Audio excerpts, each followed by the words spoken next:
Before history had a name, before time learned how to measure itself, there was sand, and from that sand rose eternity. This is Egypt, a land where gods walked among men, where the sun was worshipped as life itself, and death was not an end, but a doorway. Over 4,000 years ago, when much of the world was still learning to build, these giants were already touching the sky. Not castles, not temples, but messages carved in stone, meant to outlive humanity. Who built them? How were stones heavier than elephants lifted with such precision? And why do they still stand while entire civilizations have vanished? To understand the pyramids, we must understand a people who believed time was eternal, and life never truly ended. They were built for kings, but not just as tombs, they were resurrection machines. Pharaohs, considered gods on earth, needed to ascend to the heavens to join Ra, the sun god, on his eternal journey across the sky. The pyramid was the staircase. Its polished white limestone casing would have shone like a star, a beacon connecting the mortal world with the divine.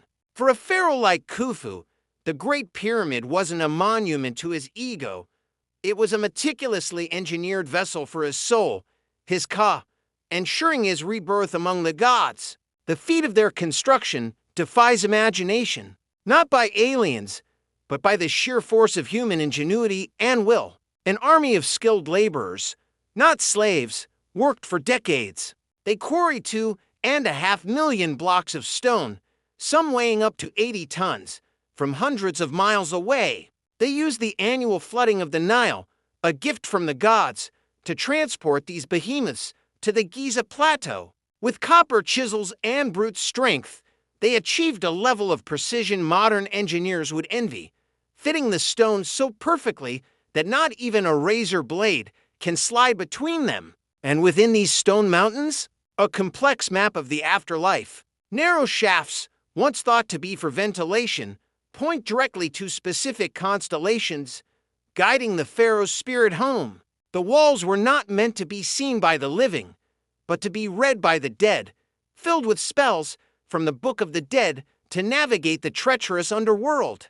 Yet, for all we have uncovered the empty chambers, the sealed doors, the silent sarcophagi, the greatest secrets were stolen by time and tomb robbers. The pyramids stand today, not as a complete story, but as the world's grandest question mark, challenging us to look up and wonder.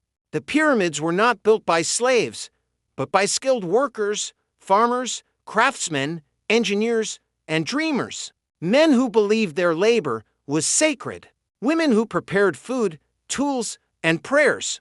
This was not the crack of a whip, but the rhythm of a nation building its stairway to the stars. For every man hauling stone, a whole community worked with him. They lived in villages built just for them, a testament to their value. Archaeologists have found their bakeries, their breweries, their homes. This was a project of a proud and organized people. Every stone was measured with astonishing accuracy. Every angle aligned with the stars. They carved channels and filled them with water to create perfectly level foundations.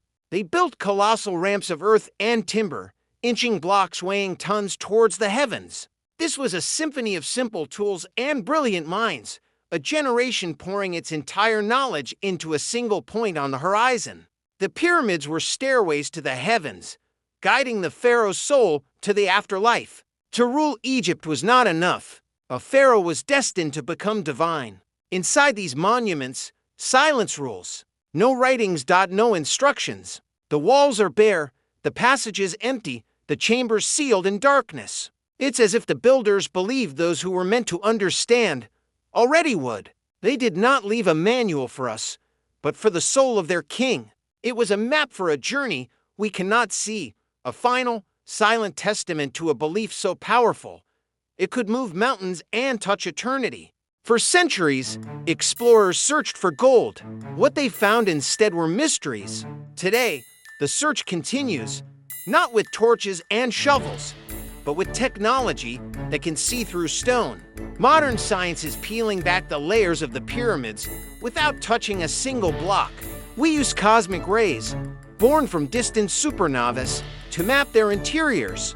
What we're finding rewrites history. Hidden chambers, a vast, undiscovered void inside the Great Pyramid, as long as a passenger jet, its purpose unknown.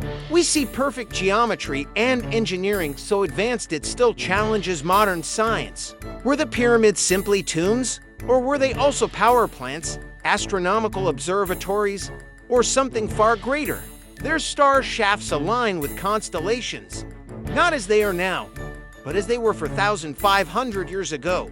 A precise snapshot of a forgotten sky. Perhaps the true secret of the pyramids is not how they were built, but why they continue to inspire awe.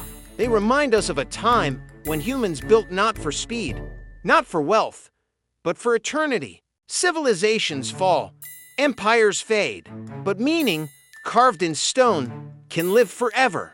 The pyramids do not speak, yet they've never stopped telling their story. The past is not silent, we just have to listen.